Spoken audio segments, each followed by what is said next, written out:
It was a warm summer evening in West Virginia, the kind of night when crickets sang from the bushes and the sky glowed a soft orange as the sun disappeared behind the Appalachian hills.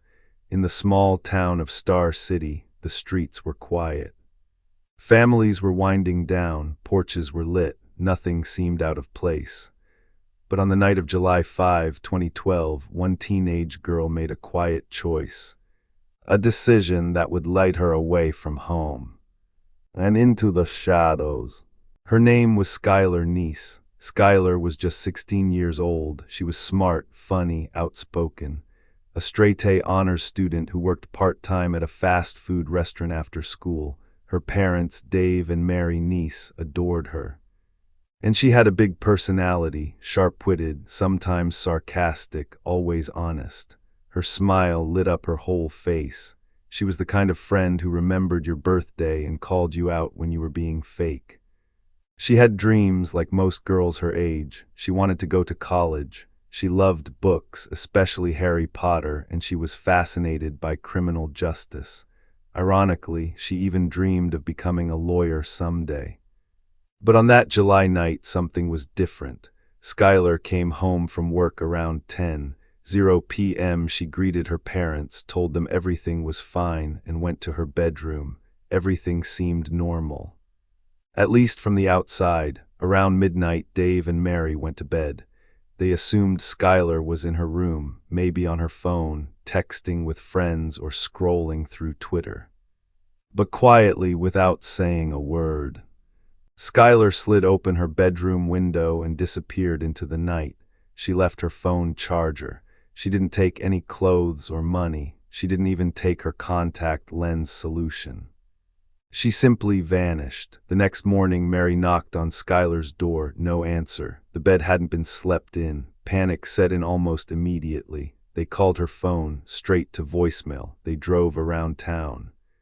They called every friend Skylar had ever mentioned. Nothing, no sign of her, so they did what any desperate parent would do. They called 911. "My daughter's missing," Mary told the dispatcher. "She didn't come home, something's wrong." At first, police thought it might be a teenage runaway situation. After all, Skylar had left on her own. Surveillance footage from a nearby apartment complex showed her getting into a car at 12:31 a.m. It was dark and the vehicle was barely visible, but the footage was clear enough to show that Skylar walked willingly toward it. She opened the door, she got in, and that was the last time anyone saw her alive. Police weren't too alarmed at first. They told the Neeses that teens sometimes left home and came back. Maybe Skylar was upset about something. Maybe she'd return in a day or two, but her parents knew better. Skylar was the kind of girl who texted her mom constantly. She never left without saying something. She had plans, college, friends, her job. She didn't even take her toothbrush. Nothing about this made sense. As hours turned into days, the worry spread. Posters with Skylar's face began appearing all over town. Missing Skylar Neese, age 16. Her parents appeared on local news, begging for information. "Skylar, if you can hear this, just come home. We love you." Her friends rallied around the family, especially her two closest friends, Shelia Eddy and Shoaf. They cried on camera. They helped hang flyers. They told police that yes, they'd picked Skylar up that night. They drove around town, smoked some marijuana, and dropped her off near her apartment about an hour later, but no one else saw her after that. No camera caught her walking back inside. No witness confirmed her return, and so began the questions. Shelia Eddy was glamorous, confident, and well-liked, the kind of girl who lit up Instagram with selfies and knew how to get attention.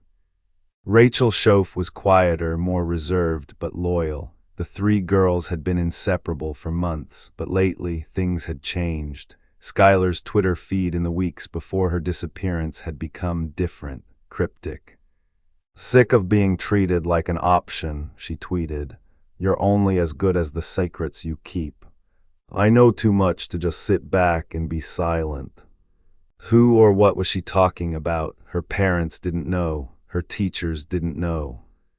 But someone did, and that someone was still out there. Weeks passed, then months, and Skylar was still missing. Detectives worked day and night. They followed every lead. They searched wooded areas, canvassed neighborhoods, dug into her social media. And while her two best friends remained cooperative, something about their stories felt rehearsed. Why did Shelia keep smiling when she talked about Skylar? Why did Skylar Neese was born on February 10, 1996 in Morgantown, West Virginia. Her parents, Mary and Dave, loved her deeply. Dave worked as a product assembler at Walmart, and Mary worked in the medical field. They were not rich, but they lived a peaceful and happy life. Skylar was their only child, and they gave her all their love.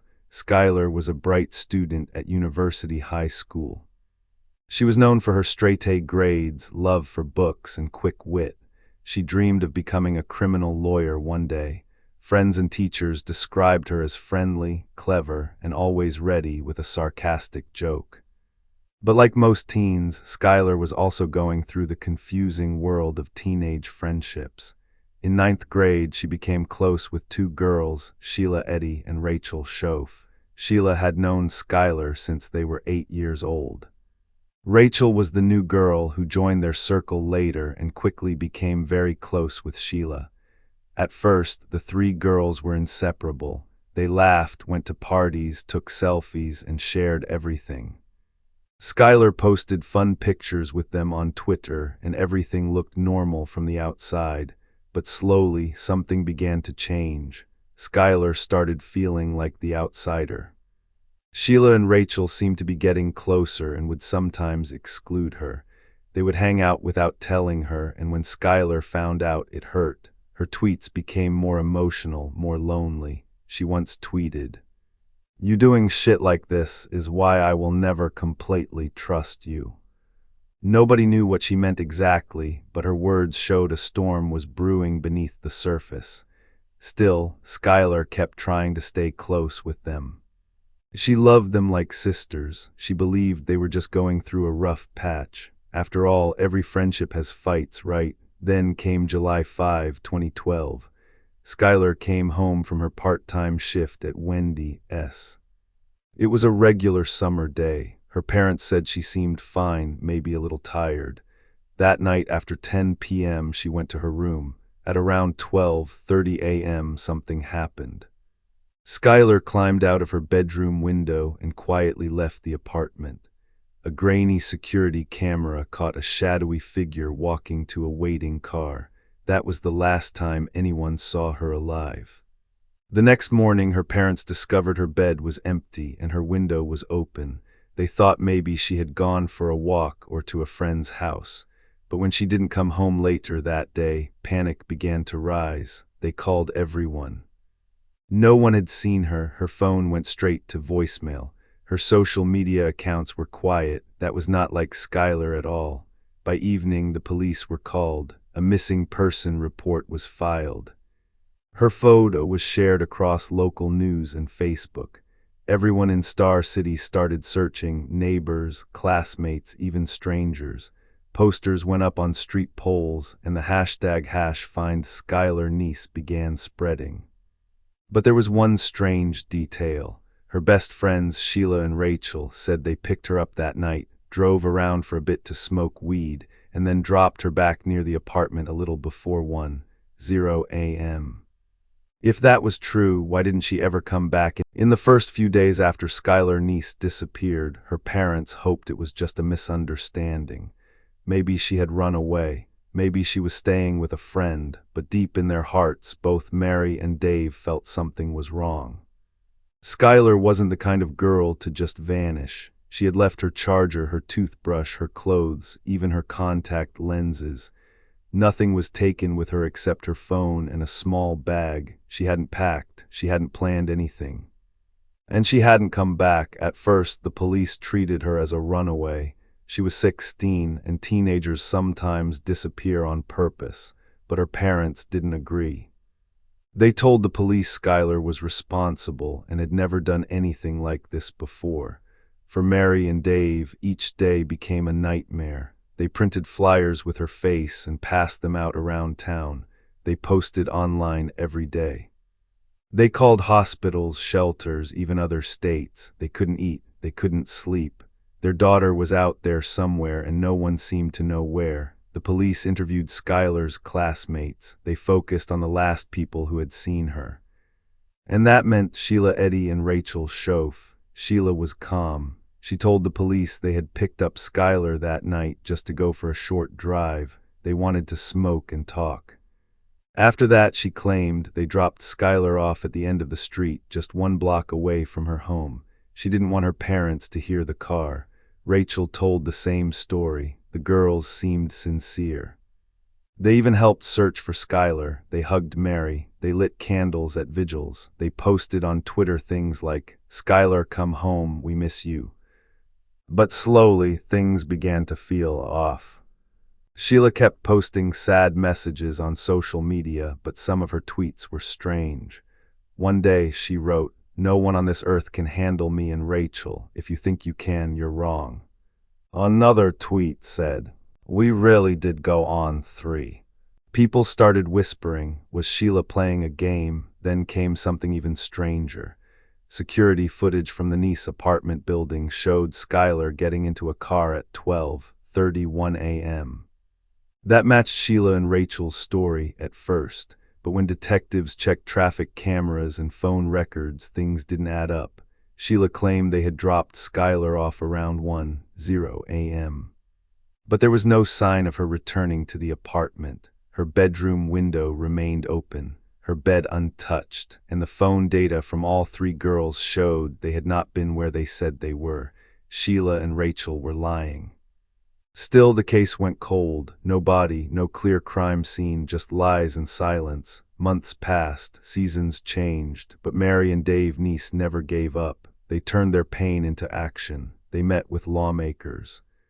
They pushed for Skylar's case to be seen as an abduction. They spoke to media outlets and pleaded with the public.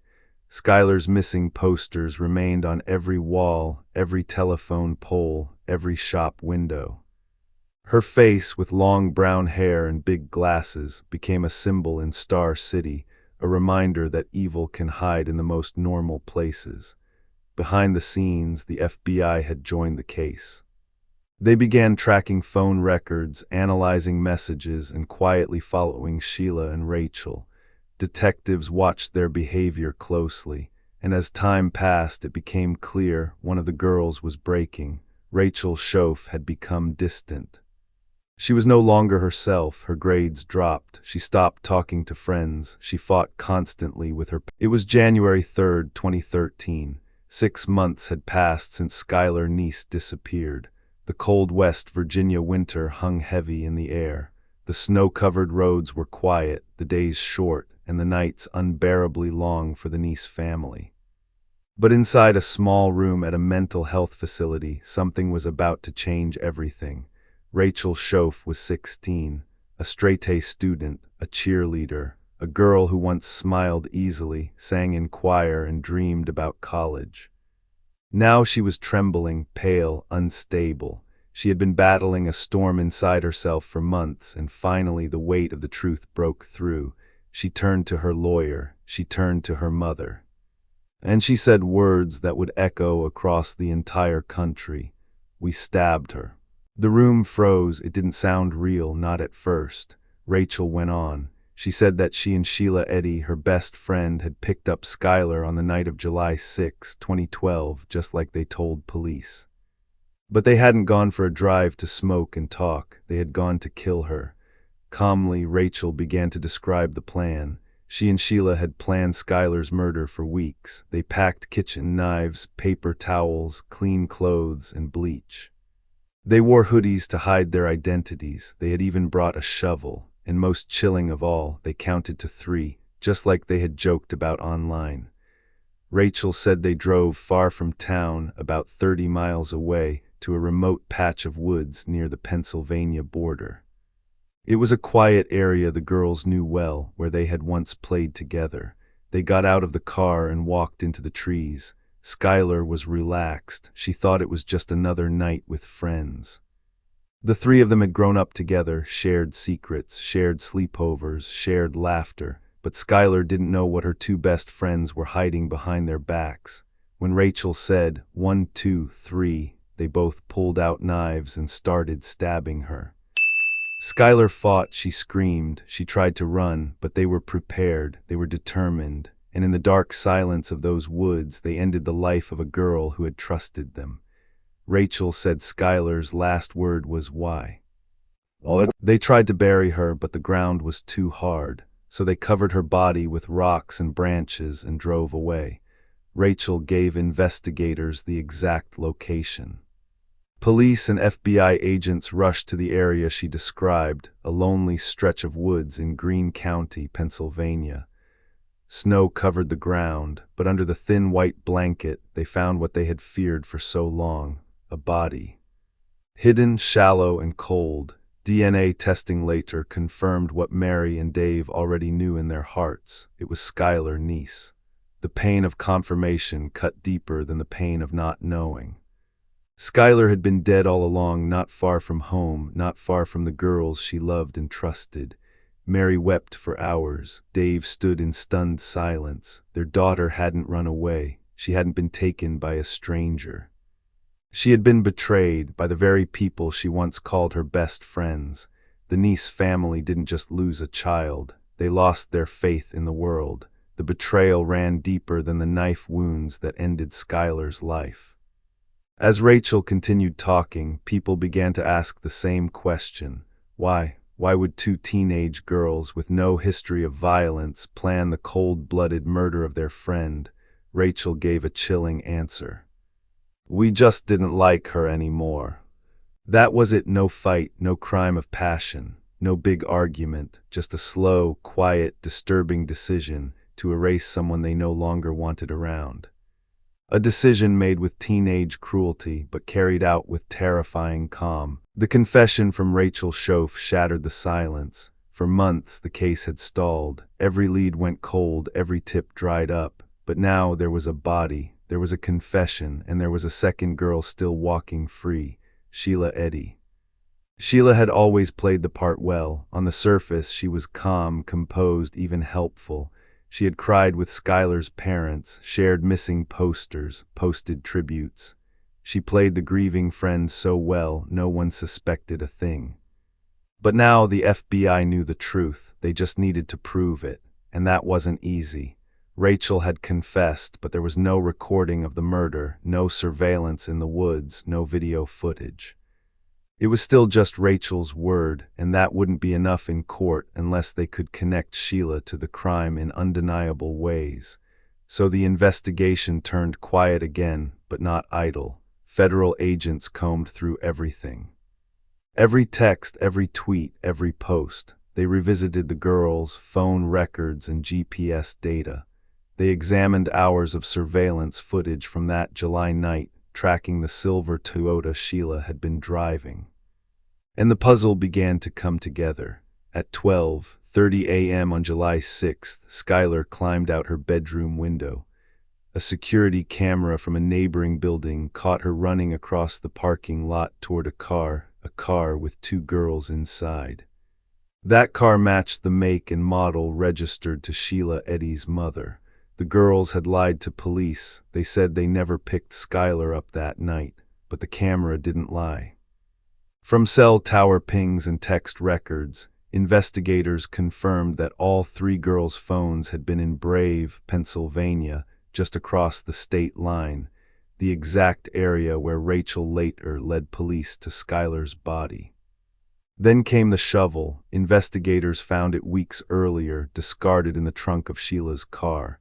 At the time it meant nothing. Now it was evidence. They analyzed it for traces of DNA, soil, blood. They checked Rachel and Sheila's shoes and clothes from that night, and more importantly, they pulled years of text messages between the two girls. Hidden inside them were strange jokes, dark references, and lines that took on new meaning after the confession. We really did go on 3. It's all so hilarious. No one will ever know. Some messages were sent after the murder. Others dated back to weeks before Skylar disappeared. The girls had planned this, not in a moment of rage. Not during a fight, but slowly, carefully, almost methodically. They had joked about it, fantasized about it. They chose a place, they chose a time, and they waited until Skylar let her guard down. Detectives also noticed something else. Rachel was falling apart, emotionally unstable, guilt-ridden, unable to function. But Shelia, she showed no signs of remorse. She was still posting selfies, still tweeting cryptic lines like, "We really did go on 3. I wonder if there's a law against being sexy. I hate drama. You do things and you'll regret them later." Her behavior wasn't just cold, it was deeply disturbing. The agents knew they were closing in, but they needed more. Something to break the wall completely, so they turned to Rachel Shoaf again. By now she had been charged and was cooperating fully. They asked her to wear a wire, to call Shelia, to try and get her to say something, anything. But Shelia didn't budge. She was careful now. She had seen the headlines. She knew Rachel had confessed. In private, she stopped responding to Rachel's texts. In public, she pretended nothing was happening. She went to prom. She smiled in photos. She posted song lyrics on Twitter, but deep down she must have known the truth. The walls were closing in. The FBI worked in silence. They prepared their case. Bit by bit, they put together a mountain of evidence, not just against Rachel, but against Shelia too. They built a timeline, mapped every phone call, matched every story to every lie. And the courtroom was silent, not because there weren't people, there were plenty. Journalists, local residents, Skylar's family, even strangers who had followed the case from afar. But the silence was heavier than words. It was the kind of silence born of disbelief, of grief, of trying to make sense of something that could never be fully understood. On one side of the room sat Skylar's parents, Dave and Mary Neese, worn by months of agony and the bitter knowledge of what had really happened to their daughter. On the other side sat 2 teenage girls, Rachel Shoaf and Shelia Eddy. Both had once been welcomed into the Neese home. Both had once laughed and studied and shared secrets with Skylar. Now both were facing charges for her premeditated murder. Rachel Shoaf had already confessed. In May 2013, she pleaded guilty to second-degree murder as part of a plea deal. Her emotional breakdown and cooperation had saved her from a harsher sentence, but it didn't spare her from facing the courtroom. She was 17 years old. She stood trembling in a beige prison uniform, voice quaking as she addressed the judge.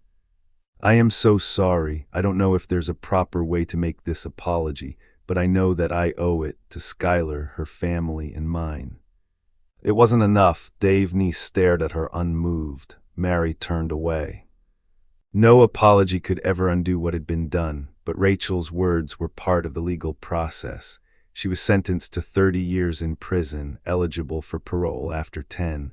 The room remained still. No one applauded. No one gasped. Just silence, then it was Sheila's turn. Unlike Rachel, Shelia did not confess at first. She maintained her innocence for nearly a year, even after Rachel's plea, even after the evidence mounted. Even after her phone records, her tweets, her lies were exposed, but the weight of it finally caught up. On January 24, 2014, just weeks before her trial was set to begin, Shelia Eddy pleaded guilty to first-degree murder. There was no trial, no jury, just a cold, formal moment in a sterile courtroom where a once smiling teenager now stood stone-faced, admitting that she had helped stab her best friend to death in the woods. In court documents and statements, the question that haunted everyone finally came to the surface. Why? Why would 2 teenage girls murder someone they called their best friend?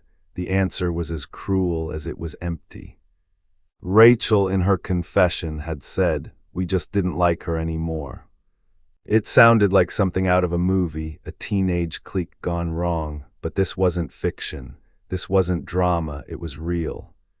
They killed Skylar because she knew too much, because she had been part of their secrets, their fights, their messes, because, according to whispers and rumors, she might have threatened to expose things the other girls didn't want known. But no matter the specifics, one thing was clear: Skylar was murdered for being inconvenient, and that realization that anyone could become disposable left the courtroom in quiet horror. Though evident, as part of the proceedings, investigators laid out the planning, text messages between Sheila and Rachel where they discussed going on 3. Their trip to buy a shovel, bringing kitchen knives and towels into the car. The way they convinced Skylar to sneak out one last time, how they told her they wanted to hang out and smoke just like old times, and how, when Skylar turned her back, they counted together, 1, 2, 3. Then they attacked. Skylar fought back. She managed to grab Rachel's knife and cut her, but the two overpowered her. The autopsy showed dozens of stab wounds, mostly in her back. They tried to bury her, but the ground was too hard. So they covered her body with branches, leaves, and dirt, then drove home like nothing had happened. That was the truth, and now the world knew it. For her role, Shelia Eddy was sentenced to life in prison with the possibility of parole after 15 years. She showed no emotion in the courtroom, no tears, no apology, no remorse. Even as the judge read her sentence, she stood with hands clasped, lips tight, eyes steady. Mary Neese later said, "Sheila didn't cry once. She didn't even say she was sorry. I think that says it all." The sentence brought legal closure, but not peace. After the courtroom doors closed and the gavel fell for the final time, the world outside kept turning, but for many, nothing felt the same. In the small town of Star City, West Virginia, a cloud hung low. Skylar's face, once smiling in family photos and school yearbooks, was now everywhere, on billboards, in newspaper headlines, in candlelight vigils. She had become a symbol of heartbreak, of betrayal, and of something even more sinister, the quiet danger that can live right next to you, wear your daughter's clothes, eat at your dinner table, and smile sweetly while hiding a knife behind their back. People across the country followed the case with a mix of horror and disbelief. How could two teenage girls with no history of violence, no signs of mental illness, no motive that made any sense, do something so cold, so calculated? The public wanted explanations, answers, some deeper meaning that would make it easier to sleep at night, but there wasn't one. There was no tragic accident, no parental abuse, no drug use, no cult, no mental breakdown. Just jealousy, manipulation, and indifference. Skylar had been caught in the crossfire of teenage toxicity that escalated into something monstrous, and that terrified people. News anchors, psychologists, and true crime analysts debated the warning signs. Were there clues, red flags? Was there something the school, the parents, or even Skylar herself could have done? But the more they looked, the more they realized. Skylar never had a chance. She trusted them until the very end. The internet exploded with commentary. Hashtags like "Justice for Skylar," "R.I.P. Skylar Neese," and "Skylar Neese deserved better" trended on Twitter. People dug through old tweets from Sheila and Rachel. One tweet in particular sent chills through the online community. On July 6, 2012, just one day after Skylar vanished, Shelia Eddy tweeted, "Always keep your cool." Months later, she tweeted, "We really did go on 3. Looking back, those words weren't just cryptic. They were confessions hiding in plain sight, arrogant even. To the online world, Sheila became a villain, not just because of what she did, but because of how remorseless she appeared afterward. Photos of her smiling after Skylar's disappearance, tweets about parties and homework, selfies with captions like, "Too pretty for prison." People were enraged. What had once been seen as mean girl behavior now looked predatory, a mask of innocence stretched over something much darker. While the world talked, speculated, and raged, Dave and Mary Neese grieved and acted. They refused to let Skylar's death be the end of her story. They worked tirelessly to change the law. Because when Skylar first disappeared, the police treated it as a runaway case, a decision that delayed the investigation and may have cost precious time. At the time, in West Virginia, A child didn't qualify for an Amber Alert unless there was clear evidence of an abduction. But Skylar had simply vanished, quietly slipping out of her bedroom window. There were no broken locks, no struggle, just absence. That loophole, that lack of urgency, was unacceptable. And so Dave and Mary fought for what would become known as Skylar's Law. In March 2013, West Virginia passed legislation expanding the Amber Alert criteria. Now any child reported missing and in danger, regardless of whether there's proof of an abduction, can trigger an Amber Alert. It was a small victory in a sea of pain, Dave Neese said. If Skylar's Law saves just one life, it will be worth it. But it didn't ease the ache, nothing could.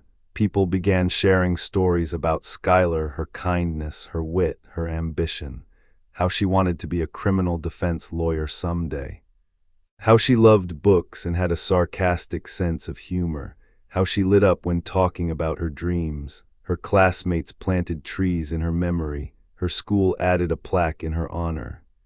One teacher remembered how Skylar would never back down in a debate, even if she knew she was going to lose.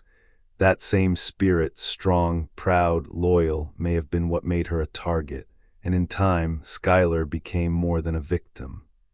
She became a wake-up call to parents who started asking more questions, to schools who watched more closely for signs of manipulation or bullying among teens, to teenagers themselves who realized that friendship isn't always what it seems, that smiling faces can... The court case had ended, the confessions were public, the girls were behind bars, the news vans pulled away, the tweets and hashtags slowed, but for the people of Star City, West Virginia, life didn't go back to normal, because how could it? How do you return to small-town life after something like that? Skylar's face had once been printed on missing posters, then on news reports, then, finally, on memorial signs and billboards. Her name had become a symbol. Not just of what happened, but of how it happened and how it could have been prevented. In the months after Skylar's body was discovered, her parents began doing something remarkable, fighting for change. They couldn't bring their daughter back, but they could try to make sure what happened to her never happened again.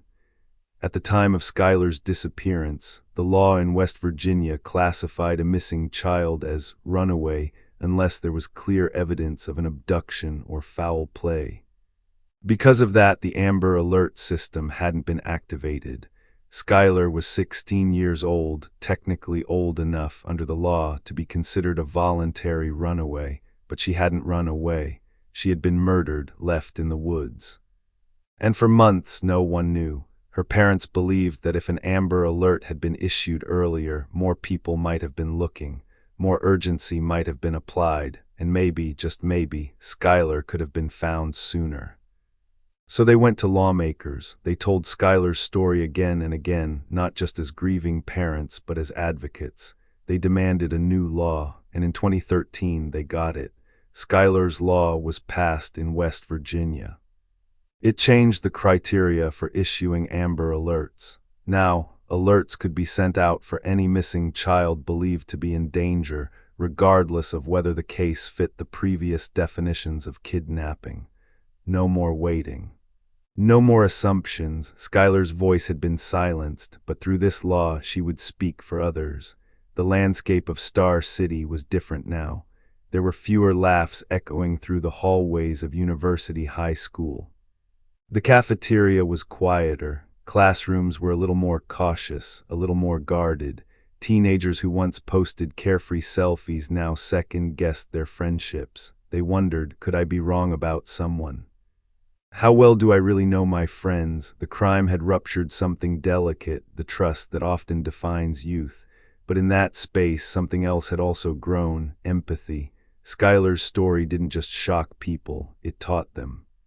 At vigils and assemblies, teachers spoke about mental health, about jealousy, about the difference between normal conflict and emotional cruelty.